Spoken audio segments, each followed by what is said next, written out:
नमस्कार, आप देख रहे हैं टीवी 45। आज हम बात करेंगे भोजपुरी गाने की। भोजपुरी गाने वो गाने जो झारखंड बिहार में हर महफिल की जान होते हैं। भोजपुरी गाने जो हर किसी के कदम को थिरकने के लिए मजबूर कर देते हैं और उन भोजपुरी गाने के पीछे होते हैं उनके गायक। जी हाँ, आज हमारे साथ वही एक शख्स मौजूद है हमारे टीवी 45 के न्यूज़ रूम में, वो है राकेश मिश्रा जी। सर, सबसे पहले आपका बहुत बहुत स्वागत है टीवी 45 में। और मेरा आपसे सबसे पहले सवाल होगा कि आपकी करियर की कहाँ से शुरुआत हुई थी राकेश जी? सबसे पहले तो आपके टीवी 45 के जितने भी लोग देख रहे और सुन रहे हैं, सबको मेरा प्यार भरा नमस्कार। और सभी लोगों को तहे दिल से बहुत बहुत आभार जिन्होंने हमें यहाँ तक अभी तक लाइफ की जितनी भी जर्नी हुई है, हमारे गीत संगीत को पसंद किया है, हमारे गीत संगीत को सुना है और हमें इतना प्यार आशीर्वाद दिया है और हमेशा आगे देते रहेंगे। तो आज मुझे अपने दर्शकों से अपनी बात रखने का मौका जो आपके ज़रिए मिला है, टीवी 45 के ज़रिए मिला है, आपके चैनल के माध्यम से, इसके लिए आपके सभी चैनल के सभी मेंबर्स को तहे दिल से बहुत बहुत आभार। तो राकेश जी, आप ही में ये बताएं कि आप किसे अपना गुरु मानते हैं? क्योंकि आप एक गायक हैं तो किसी न किसी के गुरु होते हैं, तो आपके गुरु कौन हैं?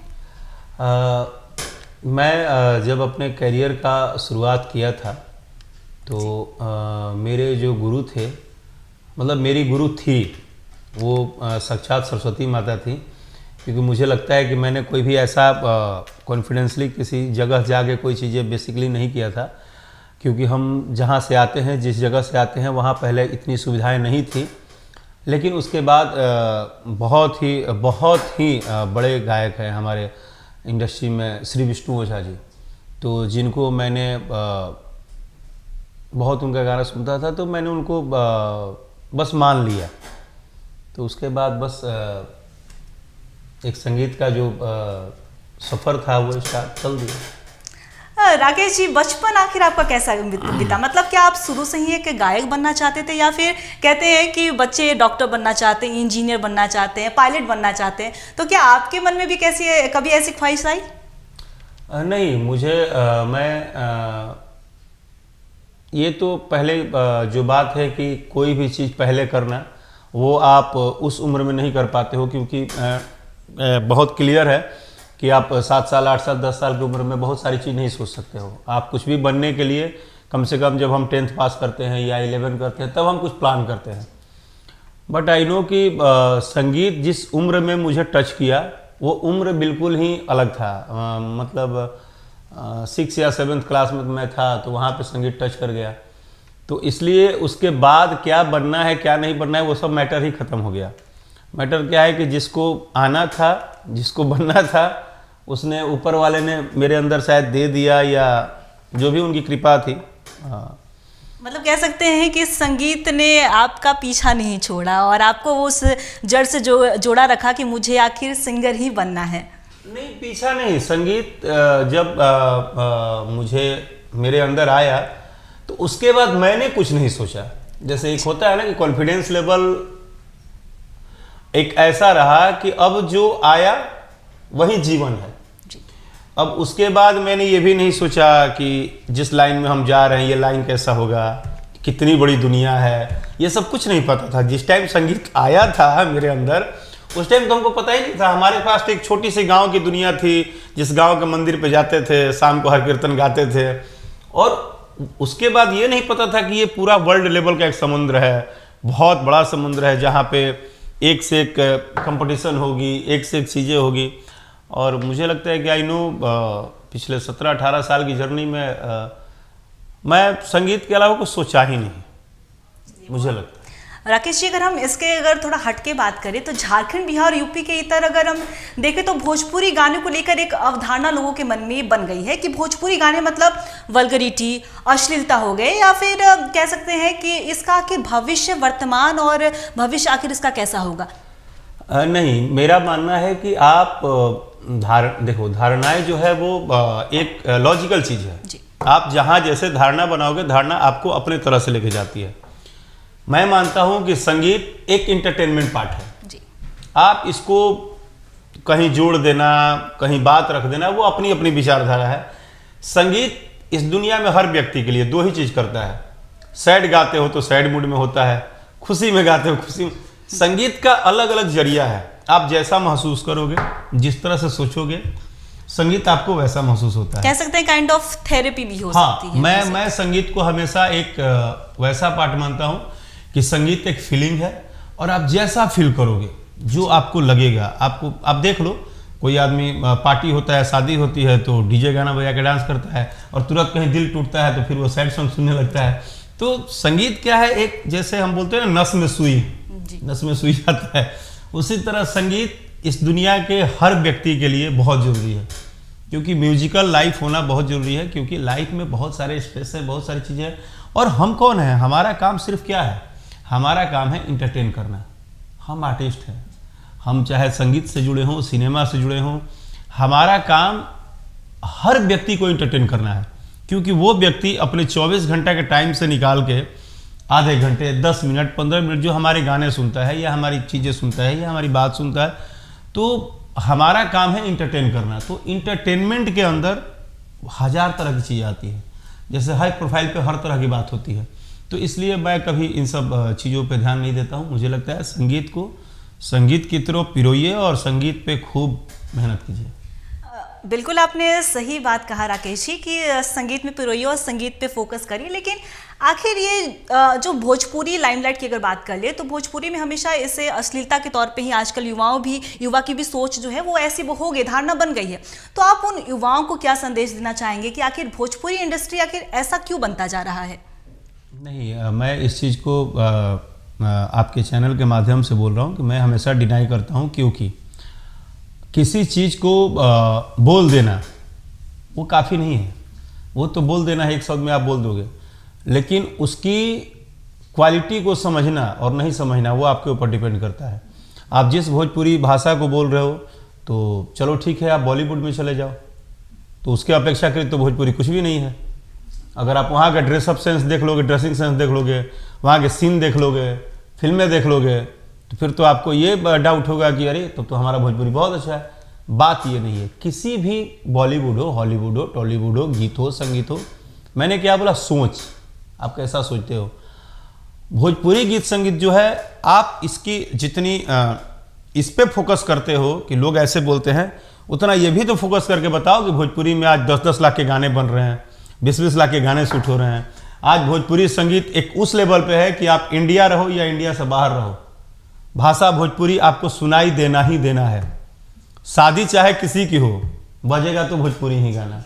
तो अगर इतना ही खराब होता तो आज पूरे करोड़ों देश विदेश में सबको कैसे एंटरटेन करता। ये एक क्षणिक बातें हैं, जिसको कुछ 10-20 लोगों ने पिछले कंटिन्यू एक ही लाइन पिरो कर रखा है, ऐसे। आप इसकी अच्छाई पे आप बात करो ना, आप कल सुबह से बात करना शुरू करो, दिखाओ। भोजपुरी में कम से कम अभी 100 गाने ऐसे आए हैं जिसका रेंज देखोगे वीडियो का तो शायद लगेगा कि बॉलीवुड का गाना शूट है। तो मेहनत करने वाले कर रहे हैं। जी बिल्कुल। राकेश जी, देखिए, दूसरे लोक गीतों में देखते हैं कि अपने समस्याओं को गानों के जरिए व्यक्त किया जाता है, लेकिन ये भोजपुरी में खत्म क्यों हो गया? और साथ ही ये भी बताएं कि भोजपुरी के लगभग गाने महिलाओं से जुड़े हुए आखिर क्यों होते हैं? नहीं, 2 चीज़ें हैं। आप किसी भी भाषा गाना उठाओ, मैंने बोला ना, जोन अलग होता है, इंटरटेनमेंट जो अलग है, हिस्टोरिकल जोन अलग है। आपने कितने भोजपुरी के गाने ऐसे सुने हैं जो आपको पता है कि माँ के ऊपर है? अब मुझे एक लाइन गा के सुना दो, हम मान जाएंगे कि आपको पता है। इस भोजपुरी में कितने सारे गाने माँ के, बाप के ऊपर, परिवार के ऊपर, दर्द के ऊपर, बंटवारा के ऊपर, शादी ब्याह के ऊपर, दहेज के ऊपर, दुनिया भर के गाने आते हैं। मैंने बोला ना कि आप जैसा रिप्रेजेंट करोगे, भाषा वैसा ही प्रेजेंट होगा। तो इसमें हमारी ही जिम्मेदारी नहीं है, आप मीडिया की भी जिम्मेदारी है कि आप मेरे अच्छे चीज़ों को देखते ही नहीं हो, आप कभी मेरे चीज़ों को सुनते ही नहीं हो। आपको पता ही नहीं है कि माँ बाप पे कितना गाना आया है, बंटवारा पे कितना गाना आया है, गांव के स्टोरी पे कितना गाना आया है।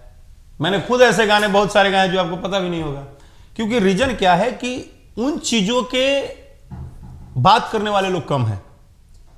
आप माँ के ऊपर गाना गा दो, देखो साल भर में 2 लाख व्यू नहीं आएंगे आपको। बात ये नहीं कि नहीं आ रहा है, बहुत आ रहा है, ऐसे अच्छे गाने आए हैं कि आप क्या बोले हम, लेकिन उनकी चर्चाएं नहीं करते हो।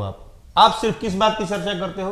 सिर्फ माइनस नहीं, प्लस की चर्चा तो करो, तब तो पता चलेगी कहाँ बात है। आपने बहुत अच्छा जिक्र किया कि भोजपुरी इंडस्ट्री में महिलाओं के अलावा भी माँ बाप हो गए या किसी से भी जुड़े भी गाने गाए जाते हैं। तो हम आपसे थोड़ा रिक्वेस्ट करना चाहेंगे, अगर आपके पास कुछ ऐसा पंक्ति हो गाने का तो हम चाहेंगे कि आप हमारे दर्शकों को वो सुनाएं ज़रूर। मैंने एक गाना गाया था कि तू ही हमर जिंदगी जतन बाड़ू हो, धन बाड़ू ए माई धन बाड़ू, तू ही जिए के अलम बाड़ू हो, सोनाया चानी हीरा मोती हमार, तू ही नौर रतन बाड़ू हो।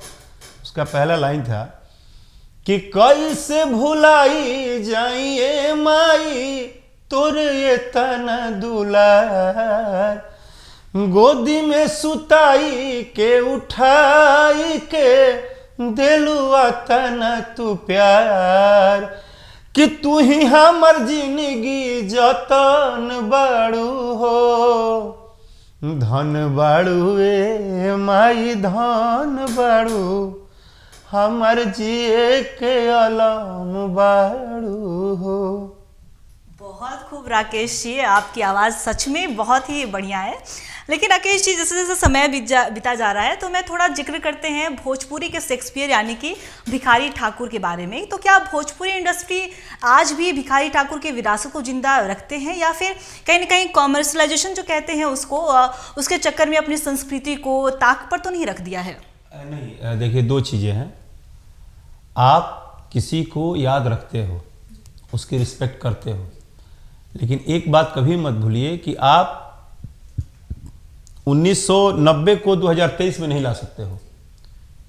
सोच अलग होती है, दौर अलग होती है। एक कहा जाता है ना कि हम अपने बाप दादा परदादा सबको याद तो रखते हैं, लेकिन अगर आप ये बोलोगे कि 2023 में आके वो दादाजी की तरह धोती पहन के घूमेंगे तो अब लड़का आज नहीं घूमेगा। मैं बहुत पॉइंट टू पॉइंट बात करता हूँ। मेरा मानना है कि रिस्पेक्ट ऑलवेज है, और पूरी भोजपुरी इंडस्ट्री नहीं, जब तक भोजपुरी भाषा इस धरती पे रहेगा तब तक भिखारी ठाकुर रहेंगे, तब तक उनका सम्मान रहेगा। क्योंकि वही नहीं, भरत शर्मा, भिखारी ठाकुर, मनोज तिवारी, जिसने भी भोजपुरी भाषा के लिए 1% योगदान दिया हो चाहे 100% दिया हो, सब जिंदा रहेंगे।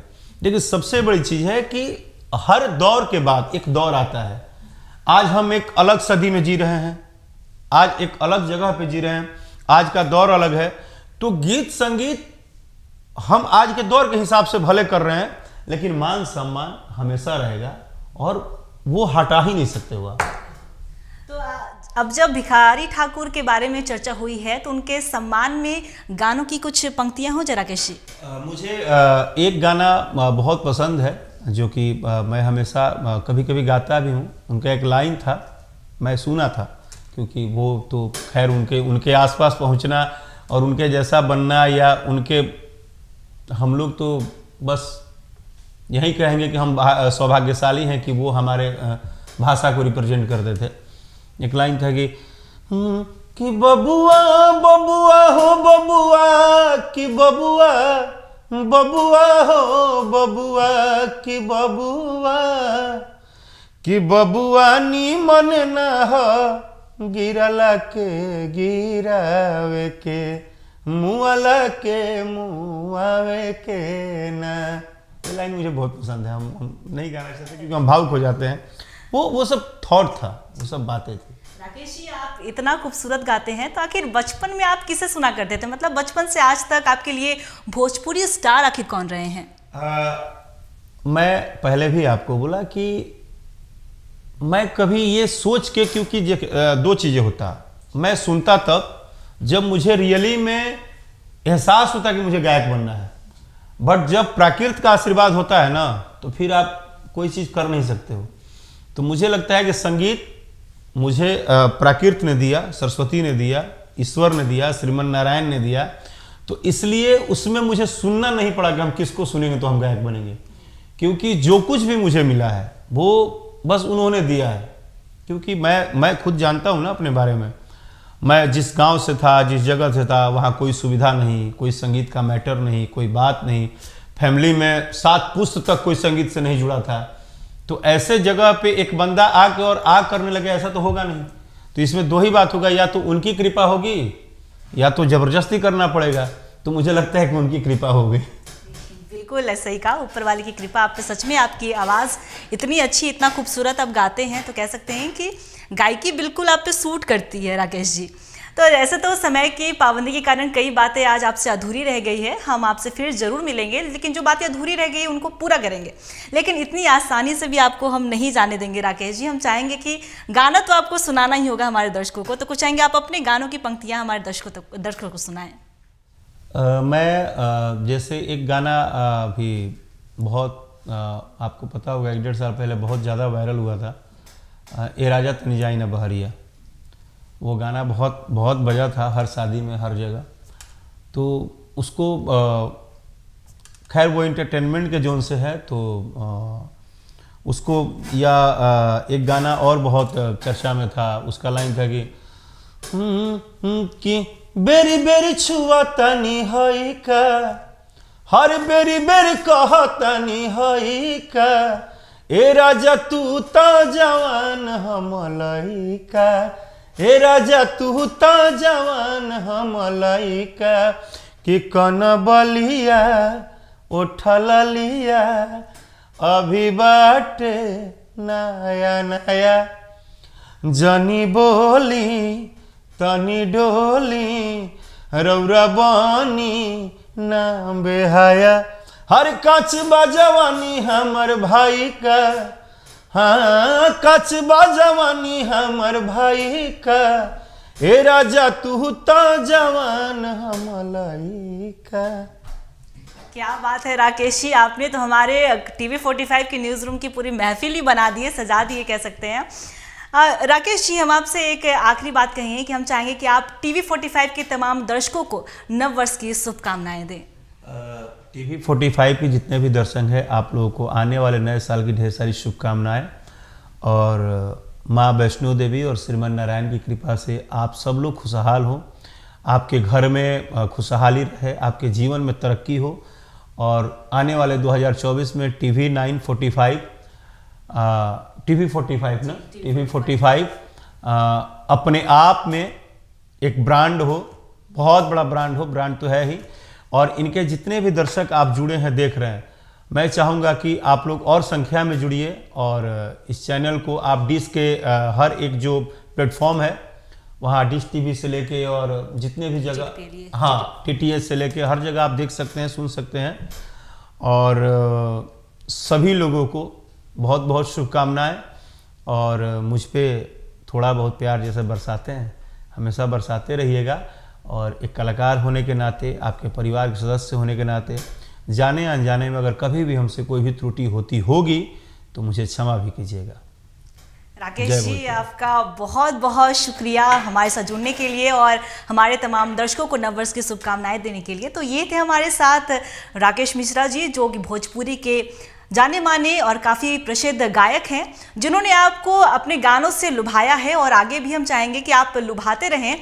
तो राकेश जी, आपका हमारे टीवी 45 के न्यूज़ रूम में आने के लिए आपका बहुत बहुत शुक्रिया। तो ये थे हमारे साथ राकेश मिश्रा जी, जिन्होंने कुछ बातें रखी, कुछ सवालों का जवाब भी दिया और अपने गानों से हमारे न्यूज़ रूम की महफिल भी बना दी और आपको भी इंटरटेन करने में कोई कसर नहीं छोड़ी। तो फिलहाल इस खास पेशकश में इतना ही। बने रहिएगा खबरों के लिए टीवी 45 के साथ। दीजिए इजाज़त, नमस्कार।